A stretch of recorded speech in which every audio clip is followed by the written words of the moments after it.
basic economics, supply and demand. As demand has gone up, supply is stagnant. You know, the equilibrium rises. Right? Why have they not thrown it up 20%? You're gonna kill the market doing that. So what? A company that basically built this whole waitlist system, right? So what they're selling are not the watches. What they're selling is a waitlist to be exclusive, to be able to own a piece, right? Yeah. So what's happened is that Audemars Piguet AP built that basically whole system where they made it very exclusive, right? All in house. And for them to increase production means that they're shooting themselves in the foot in the long run. So I guess indirectly, where us in the grey market are actually helping their brand with exclusivity and prices and everything like that, right? Because we're pushing their brand up, you know.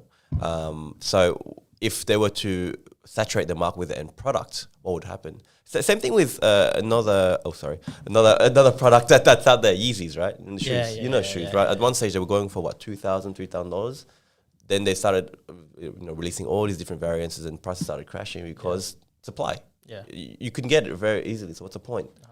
So they kind of shot themselves in the wrong. So it's a sensitive issue. The supply. It's almost like the product is the product is a wait list. The wait list. Correct. The product is not the watch. Yeah. We saw this especially during Toyota RAV4s. Good luck getting a Toyota RAV4 during the COVID. But the different thing about Rolex, not many people know this, but I'm sure you do obviously, is that they're a charity.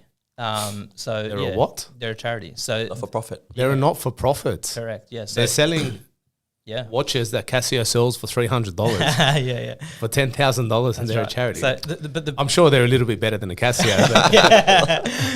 So the thing is, they're not accountable to the shareholder. They're not accountable to the public market. Whatever.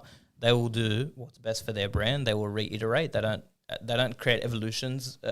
They tweak and make their watches better every single year or whatever, and they take iterations instead of evolutions. And so there's no, unlike, I'm sure in the accounting mind you're thinking increase your prices, decrease your staff, do this, do that. They're not in that game. So it's fascinating to see them they don't care. They just will produce what we believe is the best watch that we can produce, and we'll leave it to the market to decide. It's funny to say in terms of iterations of different models. So for example, the watch you're wearing now, it's been around for years and years, right? They've updated a couple of times, and there's minute details we look for as dealers to kind of know which reference it is, but it's always kind of the same form factor. The only thing that they really do is just update the movement, stuff you can't really see sometimes, right? And they may put stuff like an extra like crown logo somewhere on the watch that we know to look for. So okay, that's a new reference. But essentially, you put them next to each other, there's no difference. Especially to an untrained eye, you can't see the difference. So yeah, they're basically like iPhones and Porsches and stuff, right? They've got a form factor that's already working. They just tweak it a little bit, make it a little bit better every single year. Do you know what I mean? And people go crazy for it. People pay $1,000 extra just to get that newer iteration. Crazy. It's a crazy community.